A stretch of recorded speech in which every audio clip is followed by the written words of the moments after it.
Hello, and welcome to Appleton Engaged. I'm your host, Timber Smith, DEI coordinator for the city of Appleton. And I'm Andy Anam, the communications manager for the city of Appleton. And Appleton Engaged is a podcast that explores the many people, organizations, and resources that make our community a great place to live, work, and play. So whether you're a longtime resident or just getting to know Appleton, join us as we learn more about our community together. So get ready to be engaged, enlightened, and empowered. We have an incredible organization here with us, and we have two great guests with us who have been such an impactful people in the community, and I cannot wait to learn more about the organization and them. Facts. I'm actually very, very excited about this episode just because of the impact of this particular organization, who these individuals are, and how they engage our community.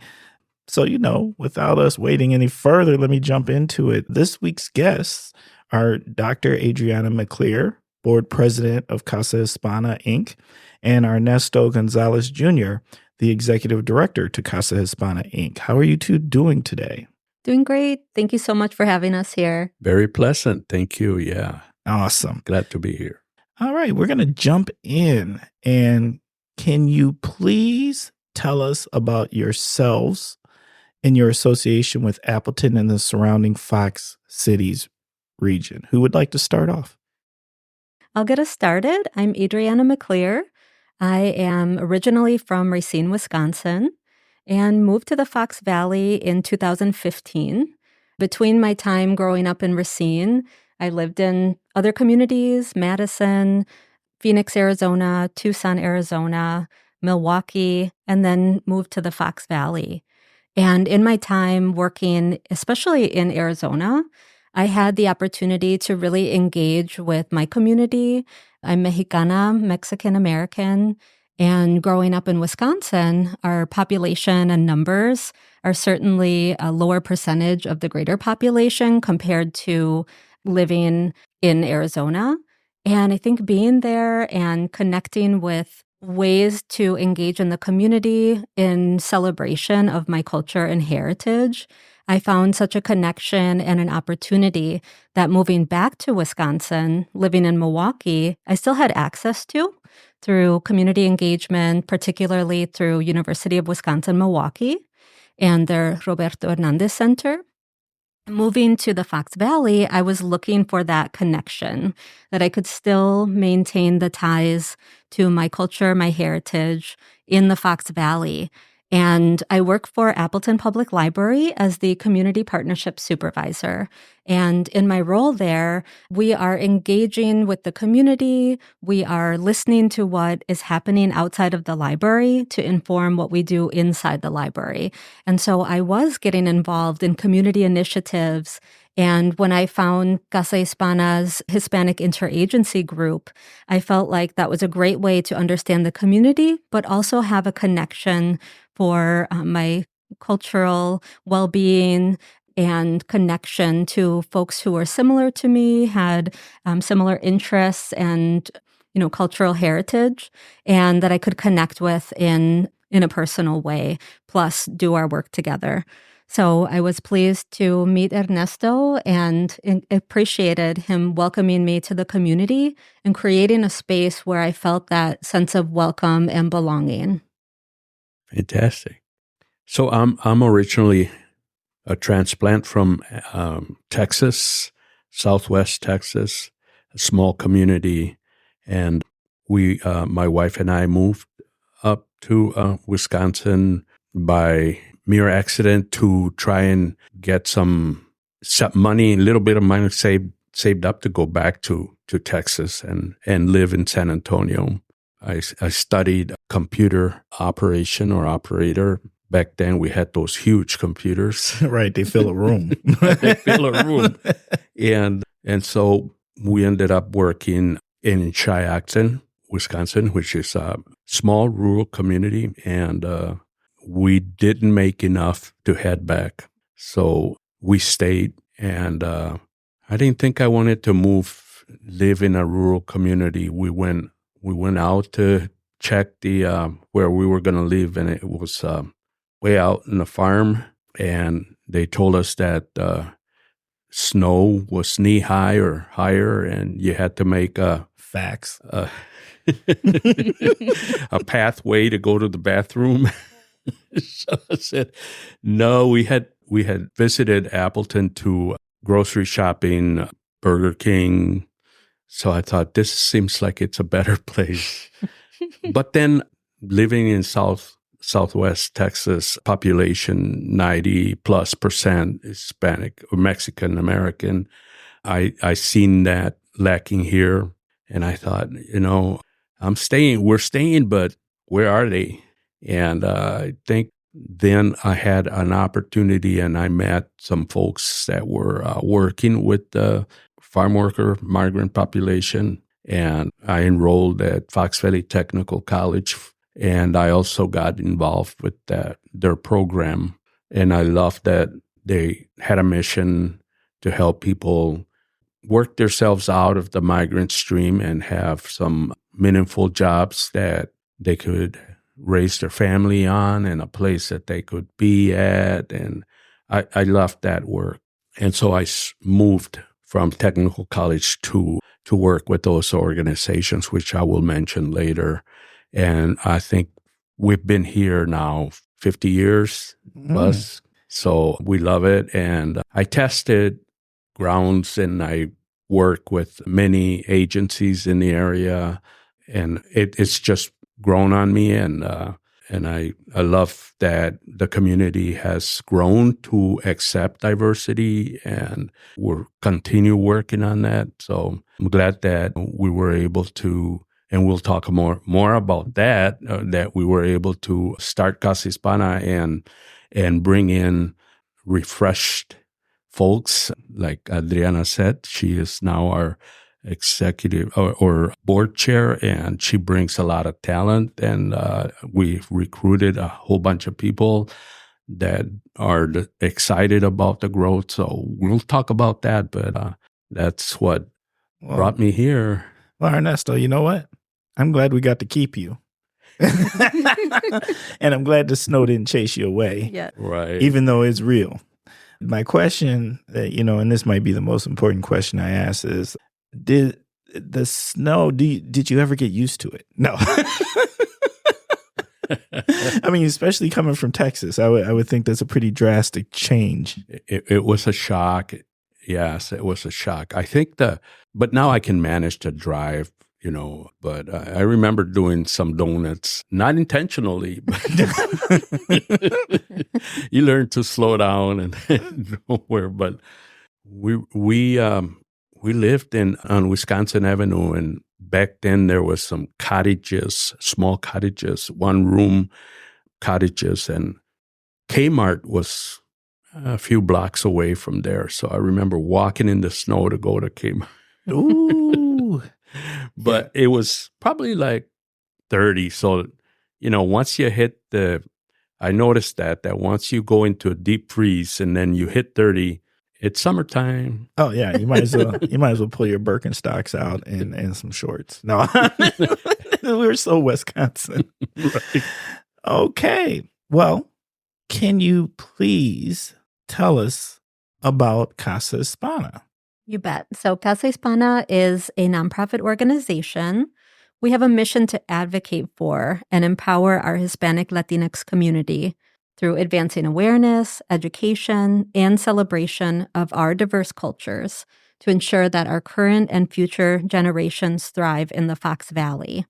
So we have a board of 9 members and 2 staff right now who are advancing Casa Hispana's core values of advocacy, trust, community, and empowerment. And they do that by making connections and working towards our long-term internal relationships and external relationships. They're providing support to our community members and our partners by opening doors and removing barriers to understanding and supporting our community. We have a commitment to our leadership development within the Hispanic Latinx community. And we also work to create a cohesive multicultural community with other agencies. So I'll invite Ernesto to talk about how long we've been in the Fox Valley and really how we got established. He was sharing some of his personal connections and can share that history for us. Sure. Yeah, we're located at the Levin Resource Center in Menasha, 1475 Opportunity Way, right behind United Way there. So Casa Hispana has made some transitions along the way. Like I mentioned before, that when I came, there was a couple other agencies that were in the area working with the farm workers.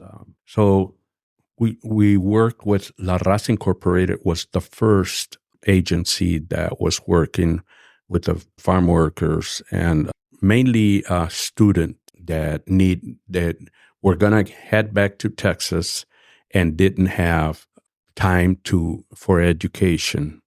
In Texas, in my hometown, people boarded up their houses in April, so school wasn't over yet. So they came to work in the fields of farm worker fields, Washington, Utah, Colorado, Michigan, Ohio, and they stayed till October, November. So those are already 4-6 months of loss of education. Right. And so that's what La Raza Incorporated did. They bused the children into, I think it was St.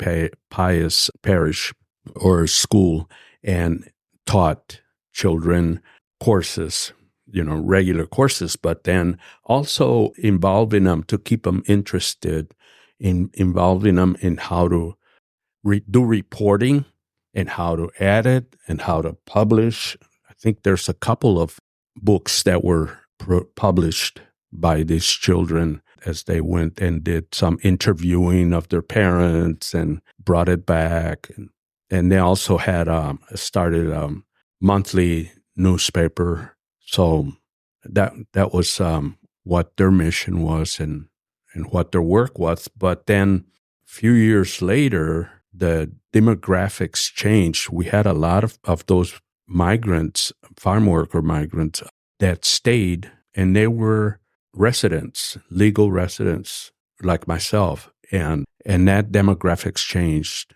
There was now an influx of Mexican, mostly immigrants, and their documentation legal status was not there. So these programs, I failed to mention, but UMOS was the other program, United Migrant Opportunity, whose center is out of Milwaukee. And they're funded through the Department of Labor, which is a federal program, and federal programs tend to request citizenship and residency. So they could, because of the lack of business, they moved further south where there was more needs and they could work within those realms. And so the leadership here, the Hispanic leadership here, wondered what we will do.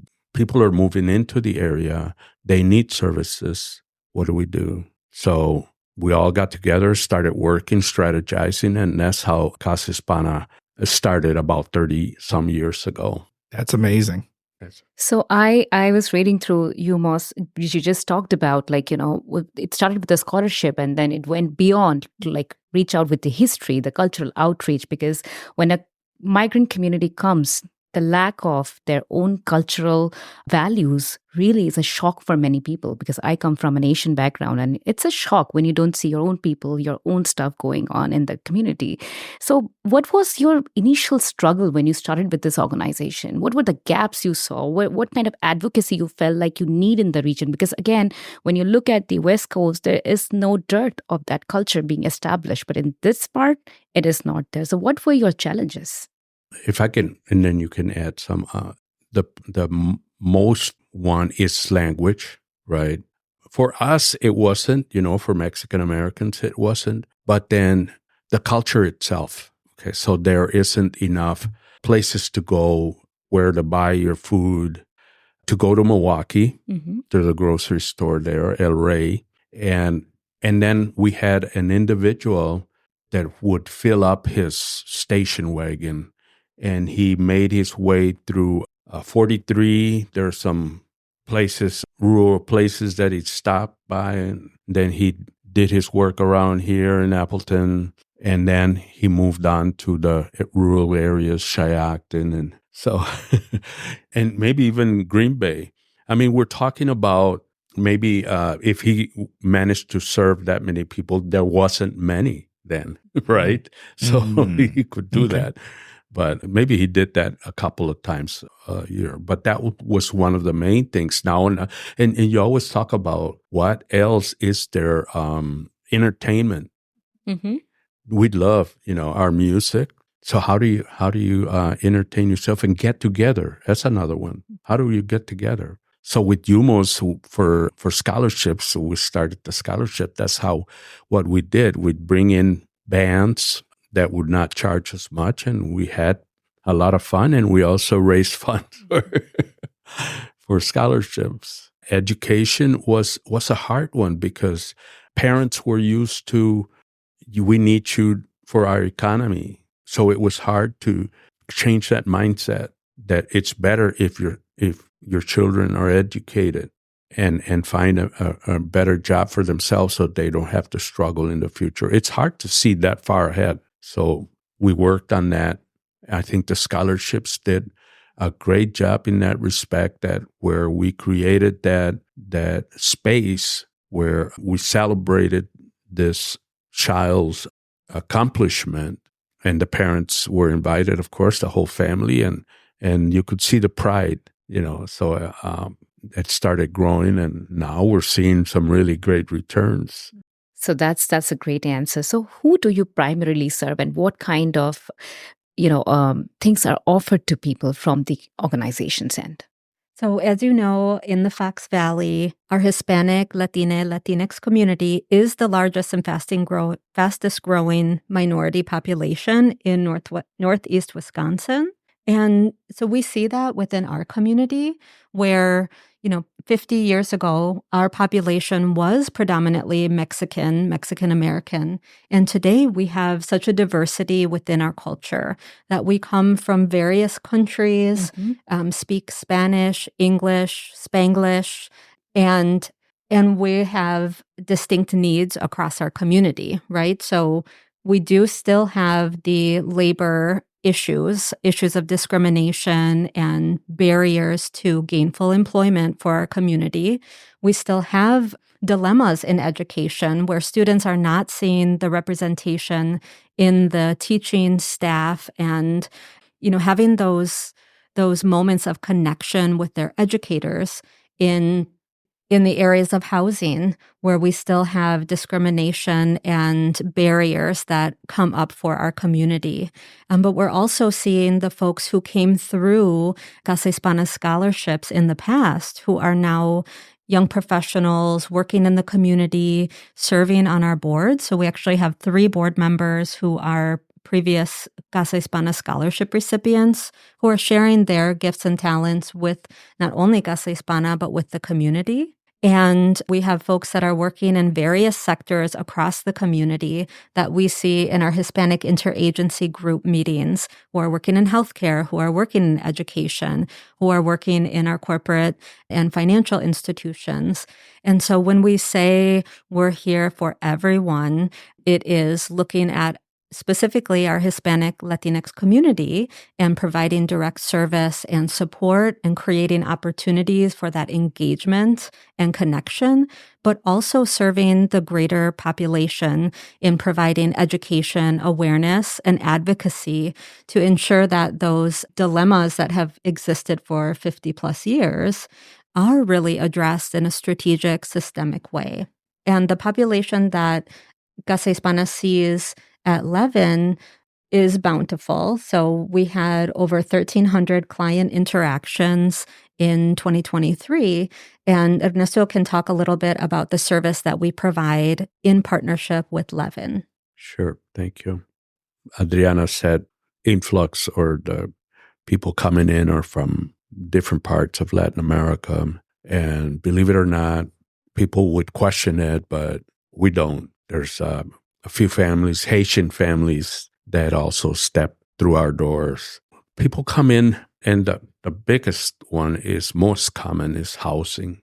Housing is hard, and we are by nature a younger demographics, 25, 35 years old. So that's children bearing. So it's not uncommon to see a family of 6. And so our affordable housing is lacking. And for that type of need, you need 2, 3 bedroom. Then you start talking about the expense of moving into one of those. Facts. Yeah. 3 times 1,000 for, so that's hard. And Levin, that's what Levin does. And we're forming other partnerships that we can all collaborate and make that transaction easier for these families.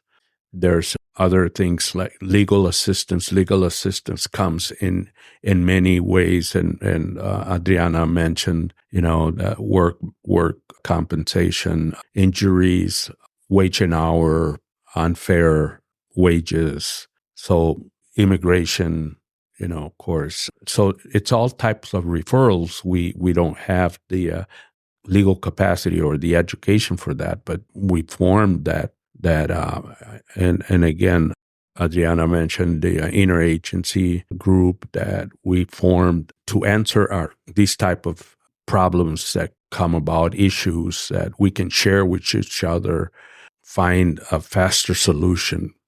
The clock moves fast. So what I heard is that, like, it's all encompassing. You serve our Latinx community, and there's various needs, right? And some of those needs have to do with housing, legal situations. I heard education. That's a lot. That's a lot. That's amazing. So what I also know is, like, we have many organizations around here who are looking to expand their reach into our community and serve more populations and also bring in a more diverse staff. And I would think people are reaching out to you to partner with you or ask, how do we do these things? And what can a partnership like that potentially look like? Is that an opportunity for different stakeholders here in our community to do with Casa Hispana? Yeah, certainly. We have existing partnerships. So our partnership with Levin is actually co-locating at their space and sharing a staff member. So Levin has hired or created a position that they oversee for a bilingual resource coordinator. And our bilingual resource coordinator today is Marta Franco. And she serves Levin and brings people through their program. And when there are gaps in service, she's representing Casa Hispana in connecting that individual with the resource that is going to match their need and their interest, connecting them with opportunities to volunteer at Levin or volunteer in an outreach event, public health event that Casa Hispana is at, connecting that person with our board and our director to find a way for them to serve, planning our events, contributing to the scholarships program. And so her role at Levin helps us to make those connections and referrals to other agencies, but then also keep that conversation going with folks who are looking for a place to contribute, looking to belong in the community. So that's one example of a partnership that has grown with another agency. Another is our collaboration with Multicultural Coalition, Inc. So MCI has done work to bring different agencies together to increase capacity to serve and to reduce the duplication of efforts when we are serving a multicultural community. And so Ernesto is on their board and is also that connector for Casa Hispana to understand what public health issues are in the community and find the best fit for us to continue serving and making the link to our Spanish-speaking population and our Latinx community in general. All right. Thank you. At this time, would one of you be willing to share a story with us that will help our Appleton Engaged listeners understand the impact of Casa Hispana? So I'll share a story that was shared with me about a young professional who lives in Appleton, works in Green Bay, who has been impacted by Casa Hispana, specifically working with Ernesto through Casa Hispana.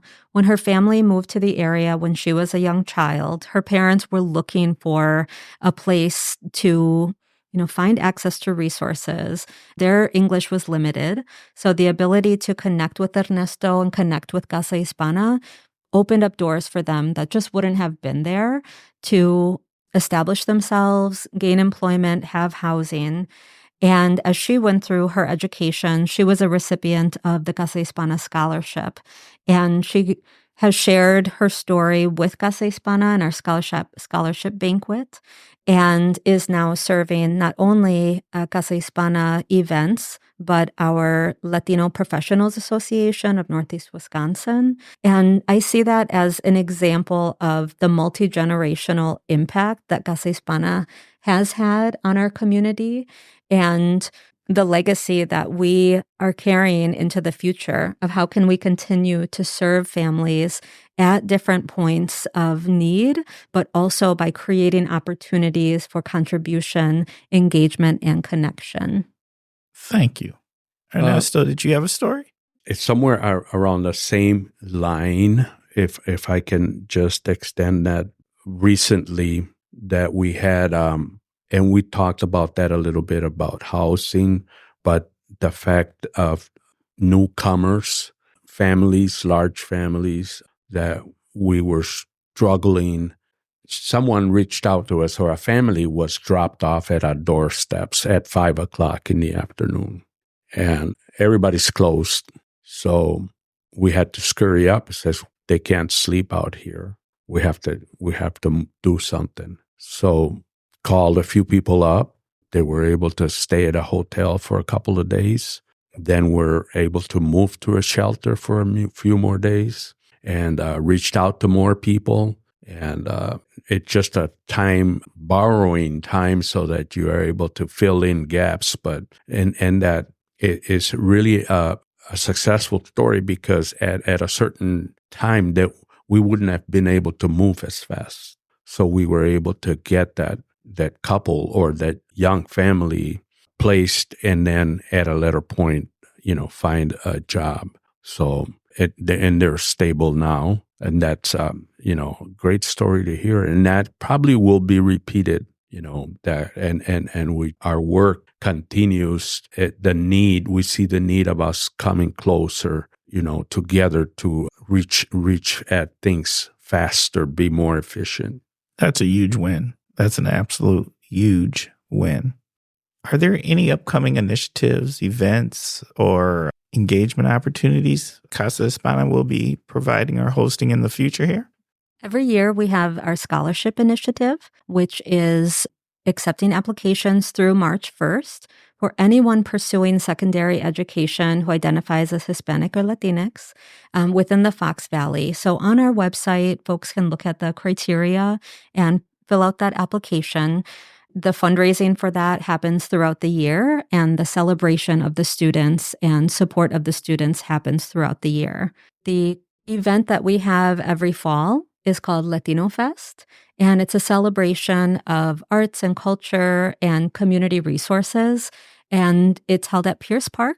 So save the date for September 14th, 2024 at Pierce Park for Latino Fest. It's an opportunity for folks to come together, for community agencies to share what they have to offer, specifically our Hispanic and Latinx community, and for anyone in the community to come out and have fun and enjoy the program. We have an open house that we started last year and will host again this spring. And that will be an opportunity to introduce our incoming executive director. So Ernesto has served our organization for over 30 years and committed a significant portion of his life, his family time, to serving folks at all hours of the night. And we appreciate what he has helped to build. And he's been working to create a succession plan that he is welcoming in and mentoring an incoming executive director. So we have hired Dr. Carlos Salazar, PhD. He's going to begin in his role as executive director on February 12th. And we have the opportunity for community members to meet Carlos in the open house. And the date for that will be shared on our social media and website and through our email newsletter. So folks can go on our website to sign up for that as well. Okay. That's exciting news. Big shout out to Carlos. I know him. That's fantastic. And that Latino First, I must mention that. It was amazing.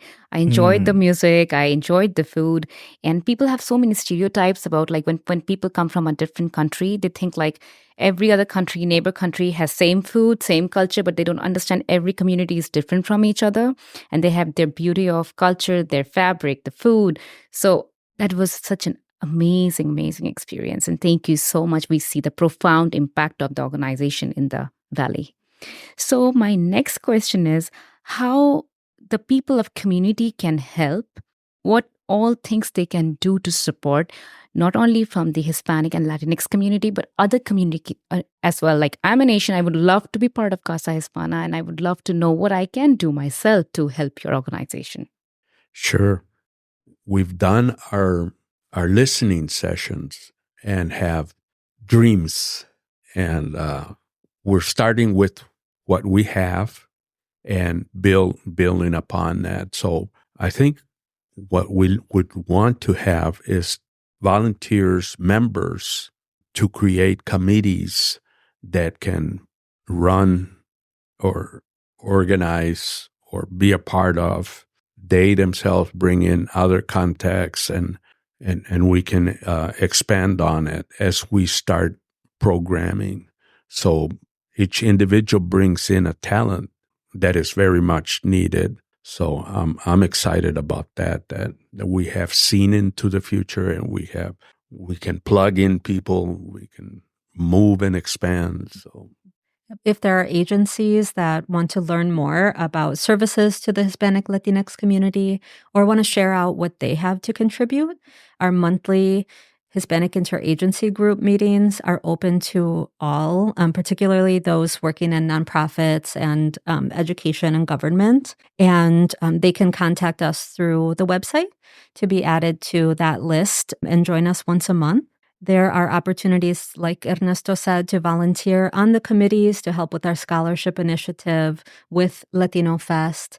Some of our other committees are led by our board. And if people are interested in donating to the organization, they can do that in the office at Levin or through our website. And we're always working, like any nonprofit, to do that capacity building our people power, our network, building the funds, and ensuring that we can continue to serve the community for 50 plus years. Right. Facts.